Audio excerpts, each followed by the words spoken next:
العصور الفرعونية انتهى عصر الأسر، ودخلنا في عصر جديد يسمى عصر الرعامسة. ايه يعني معنى الرعامسة؟ نسبة إلى المعبود رع اللي كان أول المعبودات،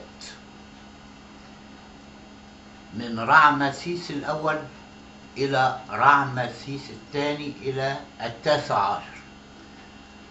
في عصر الرعامسة، رغم تخبط الآراء بين الناس وبين بعض المفكرين والمثقفين لمعرفة من هو فرعون موسى. فرعون موسى هو مرنبتاح ابن رمسيس الثاني، والوريث الشرعي للمملكة الفرعونية لرمسيس. رمسيس الثاني كان بطل انتصارات، قائد حربي عظيم وبطل انتصارات. انتصر على الحيثيين في موقعة قادش في عام 2000، في عام 1273 قاف ميم قبل الميلاد. انتصر على لصوص التجارة البحرية، وهم الشردانيين الذين جاءوا لسرقة المصريين من شمال الأناضول.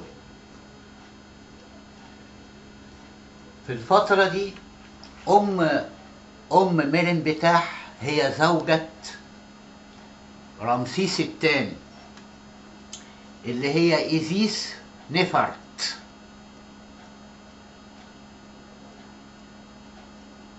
رغم الانتصارات وبناء المعابد، معبد أبو سمبل والتماثيل اللي كانت لرمسيس الثاني، طمس كل هذه المعالم ابنه مرنبتاح.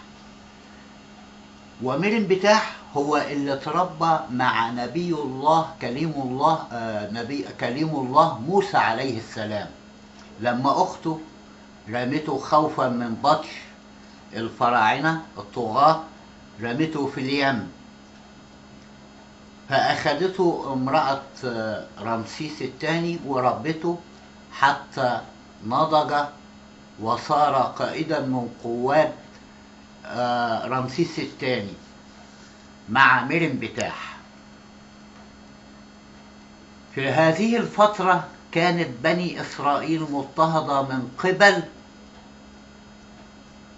الاثنين، رمسيس الثاني وابنه مرنبتاح. فحدث ما حدث من قصص وحكايات، وإلقاء العصا لما جمع السحرة، لأن الفراعنة الكهنة برعوا في السحر، وكان لهم الهيمنة والسيطرة على تنصيب الملك، أي ملك من الملوك، سواء كان من الأسرة الأولى أو عصر الرعامسة. هم الذين تسببوا في الدمار، هم الكهنة، فئة الكهنة، كهنة رع وآمون وست وبتاح وتحوتي وحتحور إلى آخره. فلما صعد موسى عليه السلام إلى الجبل كليم الله، فقال له: خلص يا موسى قومك من براثن فرعون وهامان.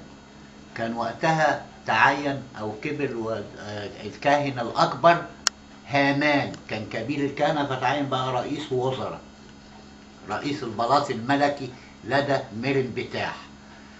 زوجة مرنبتاح هي إحدى المبشرات بالجنة، هي آسيا، التي كانت ترفض أفعال وتصرفات مرنبتاح. إحدى المبشرات بالجنة، مثلها مثل غيرها المبشرات بالجنة. فحدث أنه حصل صراع، والمتسبب في هذا الصراع هم كهنة المعابد، وخاصة الوزير هامان. فأراد أن يبعد موسى، يبعدهم عن عبادة الأوثان اللي هو قرص الشمس وآمون ثلوسطيبة وبقية الآلهة التي كانت تعبد، وقال لهم أن هناك إله واحد أحد هو اللي خالق الكون وبيده الحياة والموت. فادعى مرنبتاح أنه بيده الحياة أيضا، وهذا بواسطة الكهنة برضه، أنه بيده الحياة والموت. وجاب ما برعوا في السحر، قال له القب، جاب السحرة من الكهنة وقال له القب عصاك يا موسى، فصارت أفعى كل الأفاعي التي خيلت للناس أنها أفاعي. خلاصة للكلام أن جاء أمر من ربه لموسى عليه السلام أن يخلص قومه، فاتبعوا موسى عليه السلام. فعند حدود البحر الأحمر قال له اضرب البحر بعصاك يا موسى، فضرب البحر بعصاه، عمل له جسر يعبر به هو وقومه. فأراد مرنبتاح من غيظه هو وهامان أن يمسكوا موسى وأتباعه اللي كانوا شغالين خدم، أن يفتكوا بهم. فربنا أمر البحر أن ينطبق عليهم بعد أن وضع لهم حائل ليعبروا قوم موسى وموسى عليه السلام. فهلكوا في البحر، فلم يستجب موسى لنداء فرعون والمية بتقلب فيه حتى مات هو وجنده. فعبر موسى عليه السلام وصعد الجبل ليكلم ربه، فربنا كتب له من نور على الصخور الوصايا العشر التي بها نواهي: لا تقتل، لا تسرق، لا تشرب الخمر، لا تزني. كلها نواهي،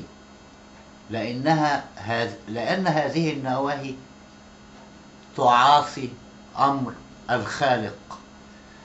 فكان معهم رجل اسمه السماري، سرقوا ما سرقوه من ذهب الفراعنة وعملوا عجل. استغلوا صعود موسى عليه السلام إلى الجبل ليكلم ربه، فعملوا عجل قبل أن ينزل بالوصايا العشر، وأخذوا يعربدوا ويزنوا ويشربوا الخمر بواسطة رجل تاجر يدعى السماري.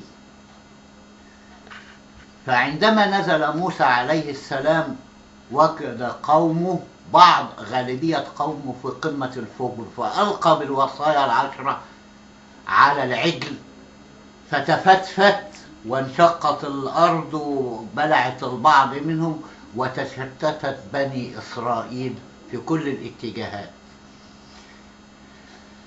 ومن اتبع موسى هارون وقارون فلهم قصة موسى، وهذه هي قصة موسى. ولكن الهدف من هذا كله، من هو فرعون موسى؟ هو مرنبتاح ابن رمسيس الثاني.